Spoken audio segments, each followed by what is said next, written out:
जय शिवराय.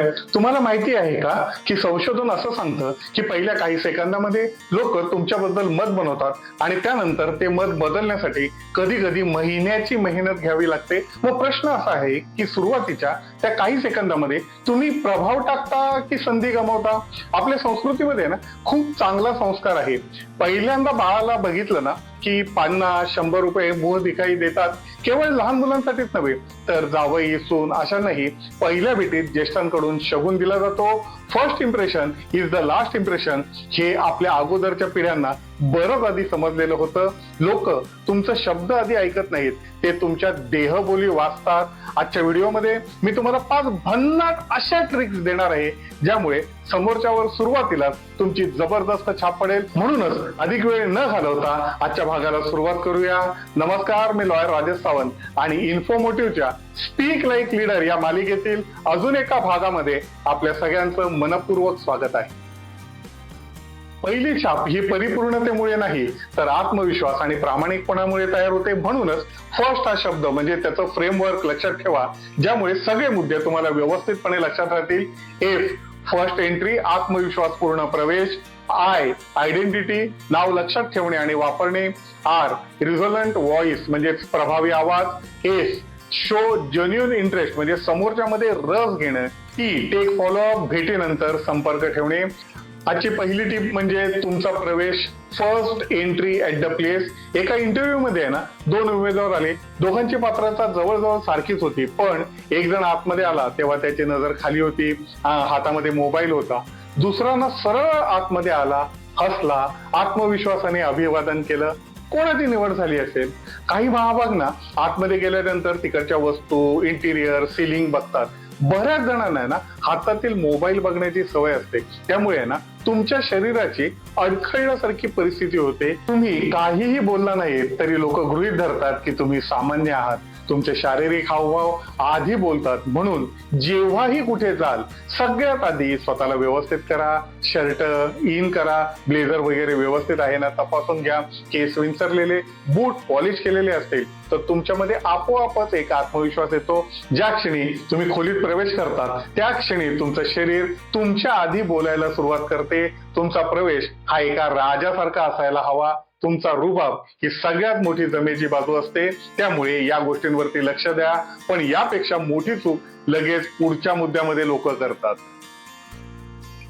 दुसरा मुद्दा म्हणजे आयडेंटिटी. लोकांना त्यांच्या नावाने हाक मारा. डेल कार्नेगी म्हणतात की एखाद्या व्यक्तीला त्याचं नाव हे जगातील सर्वात गोड आवाज वाटतो, पण एवढी माणसं भेटतात तर त्या सगळ्यांची नावं कशी लक्षात ठेवायची त्याची एक पद्धत आहे.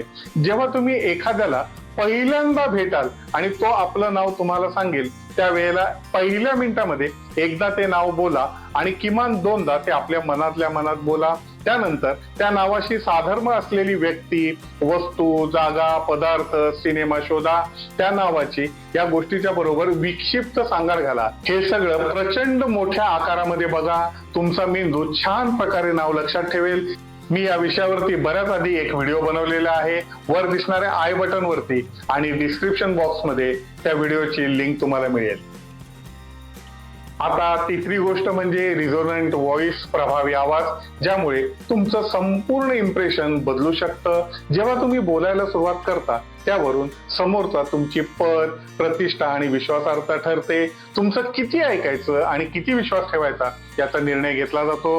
तुमचा आवाज हा तुमचा दुसरा चेहरा आहे. म्हणूनच स्पष्ट, हळू आणि आत्मविश्वासाने बोला. एकदा का तुमची व्यवस्थितपणे तयारी झाली की चौथा मुद्दा म्हणजे शो जेन्युइन इंटरेस्ट म्हणजे समोरच्या मध्ये रस घेणं. लोक आहे ना हुशार माणसापेक्षा त्यांना महत्व देणाऱ्या माणसांना जास्त लक्षात ठेवतात. प्रत्येकाला ना स्वतःच्या बद्दल बोलायला आवडतं. माझे कपडे, माझा टापटीपणा, मी कोणत्या गाडीने आलो, मी कोणता मोबाईल वापरतो, माझा फेवरेट सेट कोणता, माझं हे माझं ते. हे सगळं कोण करतं माहितीये? सामान्य कुवतीची माणसे. समाजातील यशस्वी मंडळी, नेते, प्रतिष्ठित लोक असले उद्योग करत नाहीत. ते समोरच्याच्या बद्दल ना जाणून घेतात.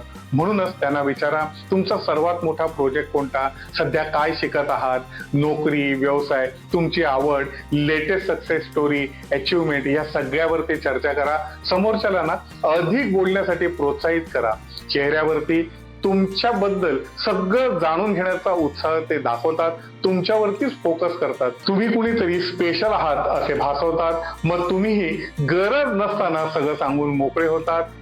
त्या माणसाकडे भले विनोद बुद्धी कमी असेल, दिसायलाही अगदी सामान्य असेल, पण एक गोष्ट त्याच्याकडे भरभरून असेल, ती म्हणजे त्याची ऐकून घेण्याची क्षमता. तुमच्यामध्ये आहे ना, रस घेण्याची क्षमता वाढवली तर तुमचा प्रभाव अधिकाधिक होत जाईल.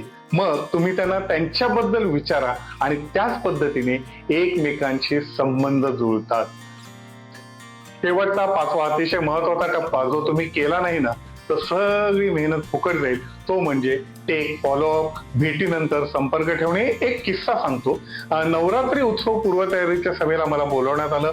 बोलताना समजलं की भाईंच्या पश्चात वहिनीने समाजकारणामध्ये येण्याचं नक्की केलं होतं. घरी आल्याच्या नंतर वहिनींचं जनतेशी हितगुज तयार केलं. लोकप्रिय नवरात्र, दिवंगत भाईंची देवीवरची श्रद्धा आणि लोकसेवेचा त्यांचा वारसा चालवण्यासाठी मला तुमची साथ हवी असे भावनिक आवाहन त्याच्यामध्ये केलं. हे मनोगत वहिनींना मी व्हॉट्सअप केलं. त्यांना ते एवढं आवडलं की प्रवेशाच्या ठिकाणीच ते मोठ्या फ्लेक्स वरती लावलं. खूप जणांना ना वहिनींचा कणखरपणा आवडला.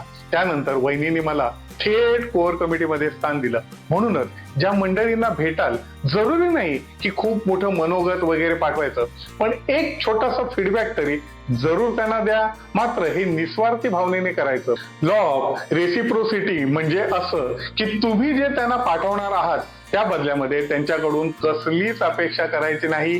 तुम्ही चांगले आहात म्हणून स्वतःहून हे सगळं करत आहात. तुमच्या चांगुलपणाची प्रतिमा ते जपतील नाही जपतील हा त्यांचा प्रश्न आहे. मात्र त्यांच्या यादीत तुमचं नाव जरा वरच असेल. म्हणूनच चांगल्या कामाला सुरुवात केली की त्याचे रिटर्न्स येतील याची वाट बघायची नाही. तुमच्या संभाषण कलेच्या जोडीने स्वतःचं व्यक्तिमत्व सुद्धा महत्वाचं आहे. म्हणूनच वर सांगितलेल्या ट्रिक्स आचरणामध्ये आणा. मला नक्की कॉमेंट्स करून सांगा की आजपासून तुम्ही कोणती एक सवय बदलणार आहात. मी प्रत्येक कॉमेंट्स वाचतो आणि तुम्हाला जर प्रभावी संवादक बनायचं असेल तर इन्फॉर्मेटिव्ह चॅनेलला सबस्क्राईब करा. आज इथेच थांबतो. पुन्हा भेटू एका नवीन विषयासह. तोपर्यंत बोलत राहा, शिकत राहा आणि प्रगतिशील राहा. धन्यवाद.